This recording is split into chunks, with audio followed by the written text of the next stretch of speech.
Welcome. This lesson is for BSc first semester students. The lesson is from Animal Diversity of Invertebrates. The topic is Digestive System of Prawn.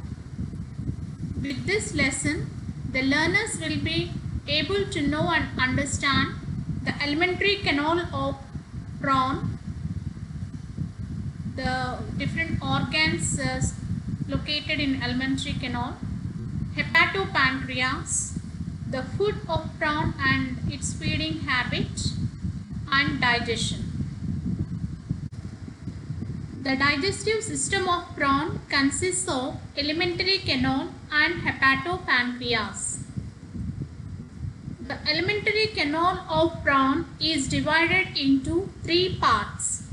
One is foregut, midgut, and hindgut. The foregut consists of mouth, buccal cavity, esophagus, stomach. And midgut is also called mesenteron. And the third is the hindgut.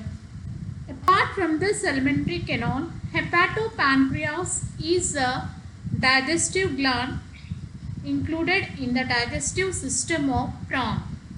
Foregut and hindgut are internally lined by cuticle, the layer called intima, while the midgut is lined by lining of endoderm.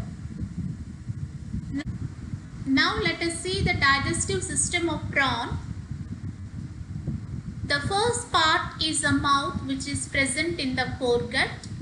Mouth is a large slit-like aperture which is situated mid-ventrally below the anterior end of the head. It is present between 4th and 5th segments. Mouth is bounded in the front by a shield-like labrum, on the sides by incisor process of mandible, and on the behind by labium, which is cleft with two lobes or paragnathae. And this next part is the buccal cavity. Mouth leads into a short buccal cavity. The buccal cavity is antero-posteriorly, it is compressed. The wall of the buccal cavity has internally it is lined with cuticle. The molar processes of the mandible project into the buccal cavity from the sides to crush the food between them. And next is the esophagus. The buccal cavity leads into a short and wide esophagus. This esophagus runs vertically upwards from buccal cavity to stomach. It is lined internally by cuticle. There are four longitudinal folds inside the esophagus. These folds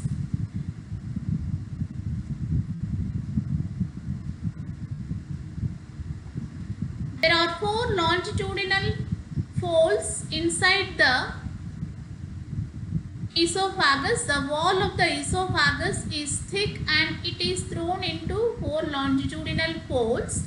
Of all these folds, the anterior fold is short, while the posterior and lateral folds they are long and more prominent.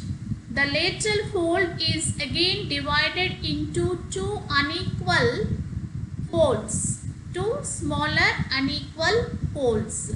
So here we can see this is a cuticular lining, intima lining, and this is the lumen of the esophagus, and this layer is the epithelium. Now next is the stomach.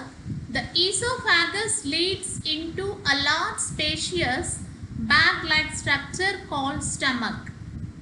This stomach is divided into two parts, namely cardiac stomach and pyloric stomach. The cardiac stomach is a large portion.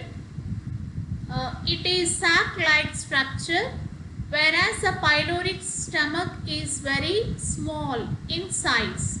The cardiac stomach and pyloric stomach they are connected by a number of valves.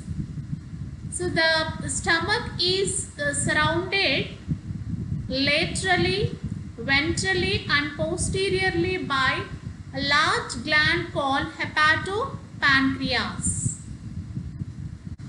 Stomach occupies most of the portion of the cephalothoracic cavity. Now let us see the cardiac stomach, internal structure of the cardiac stomach. The first part of the stomach is the cardiac stomach. The stomach region is internally, it is covered by a cuticle layer, a delicate cuticle layer called intima. So this layer is thrown into many longitudinal folds, and these folds are covered by numerous bristles. The anterior wall of the esophagus is covered by a plate called as circular plate, circular cuticular plate. So the wall of the stomach, it is strengthened by numerous cuticular plates. So at the anterior end of the roof of the cardiac stomach, there is a plate called as lanceolate plate. Here we can see the left half of the lanceolate plate, and this is the right half. So in the middle there is another plate, a triangular plate is present in the floor of the cardiac stomach. This plate is called as Hastate plate because it looks like the head of a spear. The upper surface of the Hastate plate is covered with a thick delicate setae, and it has a median ridge, and the sides are gradually sloped. The sides are gradually sloped. So at the posterior end there is a triangular portion.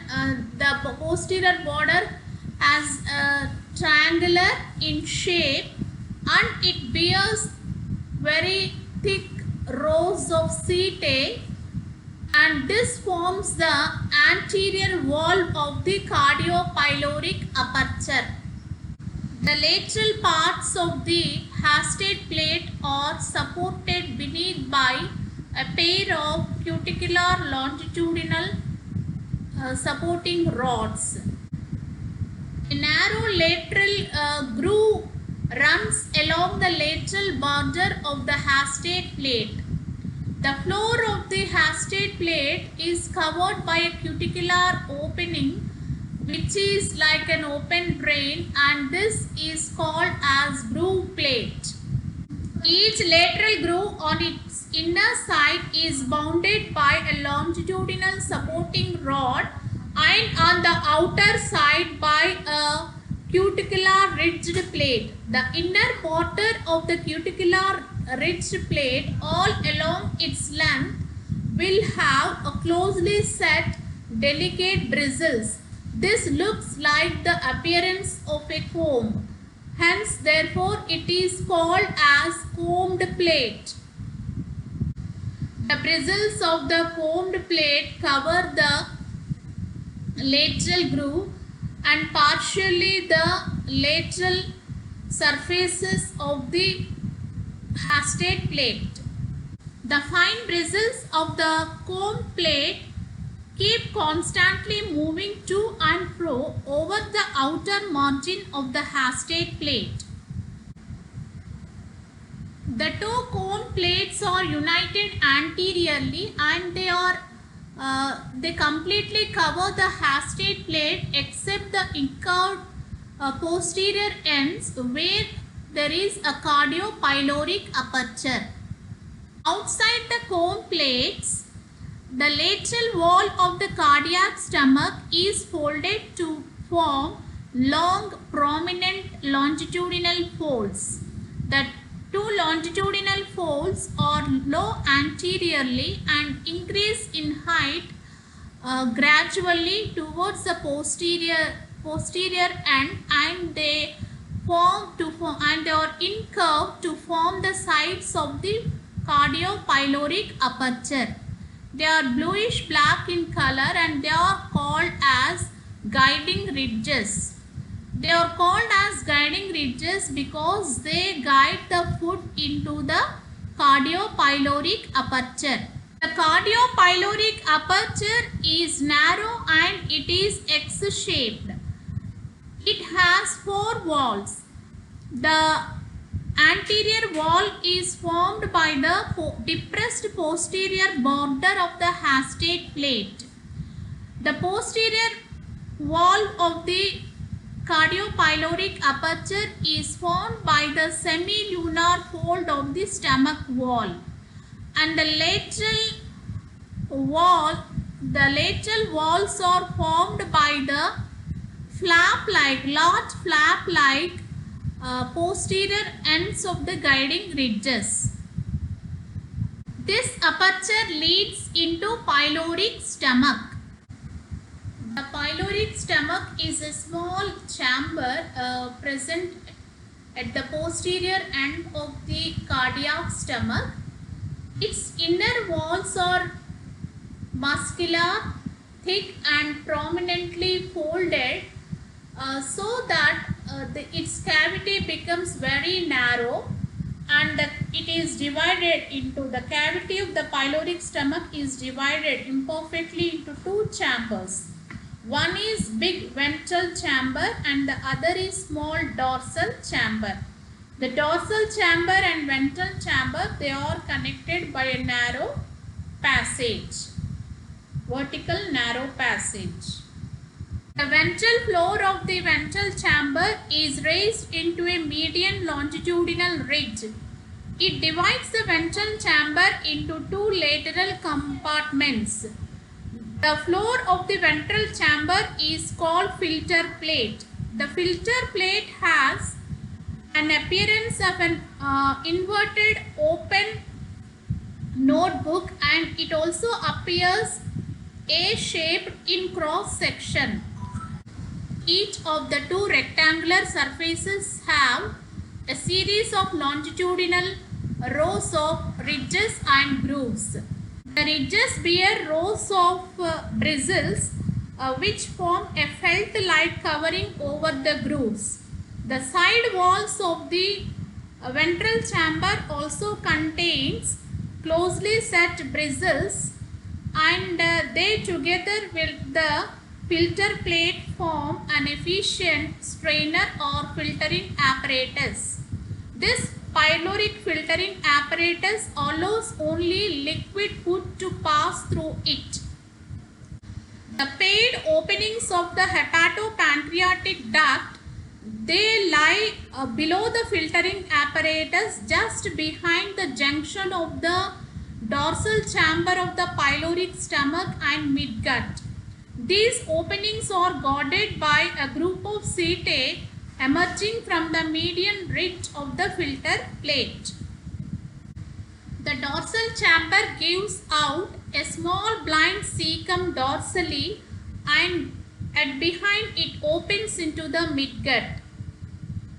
The opening of these is guarded by a group of setae, one median dorsal and two lateral, a group of setae which project backwards into the midgut. This opening allows the food to enter into the midgut and prevents the regurgitation of food back into the dorsal chamber of pyloric stomach. And the next part is midgut. The midgut emerges from the dorsal chamber of the pyloric stomach and it continues up to the sixth abdominal segment. Midgut is straight, narrow tube which runs in the median line. It lies between the flexor and extensor muscles. Its lumen is wide at the anterior end, but the lumen is reduced towards the posterior end. At At the posterior end, the lumen of the midgut is reduced due to the presence of many longitudinal folds. And next is the hindgut. Hindgut is the shortest part of the alimentary canal. It has two parts. One is the swollen part and the other is the tubular part. The swollen part is also called as intestinal bulb or rectum. The swollen part has many internal longitudinal folds. It opens into a tubular part, a narrow tubular part, and this narrow tubular part opens outside through anus. Anus is a sphinctered longitudinal slit-like aperture. Anus is situated on a raised papilla at the base of telson. Now let us see about the hepatopancreas. Hepatopancreas is a large bilobed dense orange colored glandular mass. It lies below the gonad and it fills the entire cephalothoracic cavity. Hepatopancreas surrounds the stomach on its lateral, ventral and posterior sides. The hepatopancreas consists of numerous branching tubules, and each tubule and these tubules are connected together by a connective tissue. Each tubule consists of a layer of glandular epithelium consisting of different types of cells, single layered glandular epithelium with different types of cells like ferment cells, hepatic cells with globules of fat, granular cells and basal cells or replacing cells. These epithelial cells rest on a basement membrane. These tubules join together, they join to form larger and larger canals, and finally two hepatopancreatic ducts are formed, and these two hepatopancreatic ducts, they open into the ventral chamber of the pyloric stomach just behind the pyloric filter plate. Hepatopancreas combines in itself the functions of pancreas, small intestine and liver of higher animals. As pancreas, it secretes the digestive juices, digestive enzymes which digest carbohydrates, proteins and fats. As a small intestine, it absorbs the digested food materials. And as the liver, it serves to store the glycogen, fat and calcium. Some intracellular digestion also seems to take place in hepatopancreas. Now let us see about the food habits of prawn. Prawn is omnivorous animal. It usually feeds on algae, mosses and aquatic weeds. Occasionally it feeds on aquatic animals like insects, snails, tadpoles and fish. And also it feeds on the debris at the bottom. The food is captured with the help of the ciliate legs and the third maxillipeds. They help in capturing the prey. The coxa of the second maxillipeds help in holding the food. The incisor process of mandibles cut the food into small pieces. The maxillipeds, maxillulae and maxillae help in intake of the food cut pieces into the buccal cavity. From the buccal cavity, the food is masticated. It is chewed with the help of mandibular processes of the molar processes of the mandibles. Then the food is swallowed into the cardiac stomach through esophagus. The passage of the food through the esophagus is aided by the peristaltic activity of the esophagus and sucking action of the cardiac stomach. Now let us see the digestion and absorption in prawn. The digestive secretion of the hepatopancreas flows through the hepatopancreatic ducts into the pyloric stomach. From there, it reaches the cardiac stomach. In the cardiac stomach, the food is mixed with the secretion of the hepatopancreas. The cardiac stomach contracts and relaxes in order to churn the food and to facilitate the digestion with the help of digestive secretions. As the food passes over the Hasted plate, the movable bristles of the comb plates cut the food particles into small pieces. The semi-digested and semi-liquefied food is filtered through the bristles of the comb plates, and from here it enters to the lateral grooves, and from the lateral grooves it enters into the ventral chamber of the pyloric stomach through cardiopyloric aperture. In the ventral chamber of the pyloric stomach, the digested liquefied food is filtered through the pyloric filtering apparatus so that this food enters the hepatopancreas for absorption through hepatopancreatic ducts. So absorption takes place in hepatopancreas. So the remaining food, it enters upwards to the dorsal chamber of the pyloric stomach, and from there it enters into the midgut. So the remaining food consisting of coarser particles the digested food is absorbed in the midgut, and the undigested food enters the hindgut, and in hindgut water is absorbed and the remaining waste is adjusted out through the sphincter anus.